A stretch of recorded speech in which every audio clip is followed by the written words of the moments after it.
Welcome to the channel, folks. I'm Don. This is Rockin' the Country, where I react to non-pop country music. Could be bluegrass, Texas red dirt, could even be southern rock on occasion, but nonetheless, non-pop country.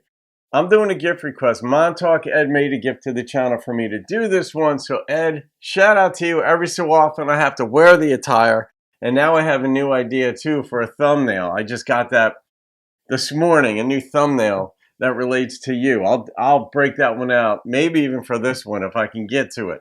All that said, I'm doing a Jordan Davis, Next Thing You Know. And Jordan's a new artist to the channel, so let's find out what Next Thing You Know is. Oh God, there's so many things that could be done in the narrative development of a theme like that.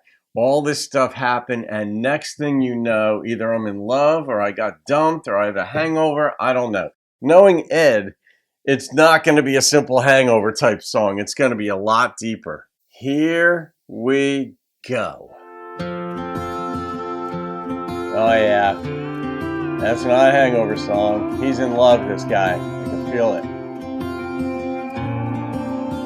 I swear that you're staying single, next thing you know. You meet a girl at a bar and next thing you know, you get her laughing, it's 2 a.m. You're telling your buddies 3 months in that she ain't moving in. But next thing you know, there's a U-Haul trailer. Next thing you know, your old apartment, it's y'all's new place. There goes the carpet, but the deer head stays. Next thing you know, you're saving money like never before, just spend it all at a jewelry store. Yep. Getting down on one knee on her mama's porch, just pray she don't say no. Next thing you know, your best man gives a half-drunk speech, and you're sunburned on a honeymoon beach, and your left hand's getting used to that ring, and there the next 2 or 3 years gone. Next thing you know, That's the way it goes. I can tell you, remember what my buddy Timmy was the first one of the 4 or 5 of my friends to get married. So we're at his wedding. I guess I was around 25 or so. And his mother, Timmy's mother, looked at us during the reception and she's like, "You're next. You all are next." And I was like, "I ain't next. None of us is next." We were still leading that single life. Maybe I was 24. And sure enough, within a couple of years, we were all married. It's just the way it works. You have ideas, and then you meet the one, and you get married. really trying. Next thing you know, there's a test on the counter. Next thing you know, she's standing there crying, nodding her head yes. You're half excited, half scared to death, cause next thing you know, you're wearing scrubs and a funny white hat, and the doctor saying, "How you doing there, Dad?" And nobody's ever called you that, and you take the drive home slow. Next thing you know, it's first steps, first dates, first car. It's 11:01, wondering where they are. Saying that a USC's too far. It's amazing how fast 17 years go. Next thing you know, Southern California. I'm next thing you know, next thing you know, you get to know your wife again, and you're more in love than you've ever been. With a lot of years of remember wins, and still some down the road. Cause next thing you know, you got a yard full of your kids' and you take them to church, teach them to fish, and you tell them stories every chance you get about how fast this life down here can go. Next thing you know, next thing you know, I'm gonna send this to Dave and Kathleen.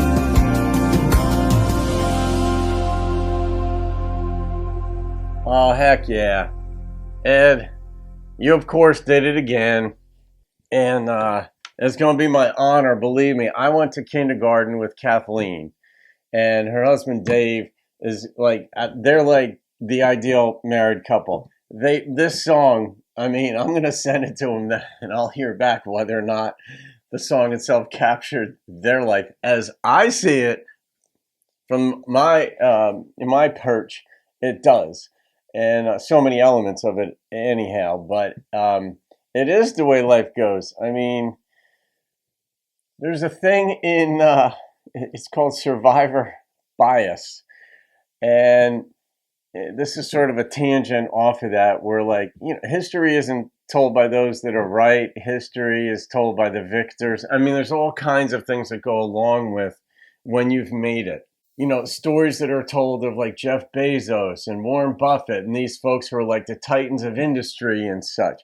Well, they're the ones who made it, and they didn't know what they were doing at first. And half the decisions they still make, they don't know what they're doing. They don't know if it's going to work. But when it works, you look back at it and you say, of course they knew what they were doing. They'll tell you they didn't. And some things you're like, you just hope it works. Now, when they're doing all these TV shows a decade later, after you've made it to the top of your industry, you look back and you say, well, yeah, of course, the dude's brilliant and the lady's brilliant. She knew what she was doing and stuff like that. But you don't know. And you pick a spouse and you get married and you're in love, of course. You've got that passion. You've got all that. And you are convinced it's going to work. And half the times it doesn't. And then others that stay together, they're not necessarily happy. They're not necessarily miserable either. But then there are those marriages and relationships that this song really fits. And you just don't know what's coming next in life. You make plans, you try to make things happen, you both, based on available information, if you put thought into it and you talk with each other, you make plans. They don't always work. But a lot, you want enough of them to work so that you're joyful in life, and certain aspirations and expectations and hopes and dreams that you have actually get fulfilled. But I love the part toward the end of the song, where he said they're getting to know each other again. When the kids have flown the coop, you got grandkids out in the yard every so often. They stop by and visit. But the joy of grandparenthood is unbridled. I don't have children of my own, but not because I didn't want them. It's just it just didn't happen when I was married. Then I got divorced, so that's the way that went. And but I have surrogate kids, and I know they're gonna. Well, one of them, Caroline, she's gonna start having. She's, I don't know, 5 months away from delivering a baby, 4 months now or so. So I'll be a quasi grandparent. All that said, all right, Ed, yeah, I'm up and running, man. And he said USC, they're Clemson. For Caroline's family are Clemson folks. But I'm going to rate this song. It was a sweet, sweet song. How fitting is this? And I didn't plan this whatsoever. But this song gets an 8.9, which is a Montauk special. And I am going to trot out the new thumbnail for this song, just specifically for circumstances like these. I love it when it all comes together. So there you go, folks. Hope you enjoyed that one. I sure did. Have a great day. I'll see you on another video. Keep rocking the country.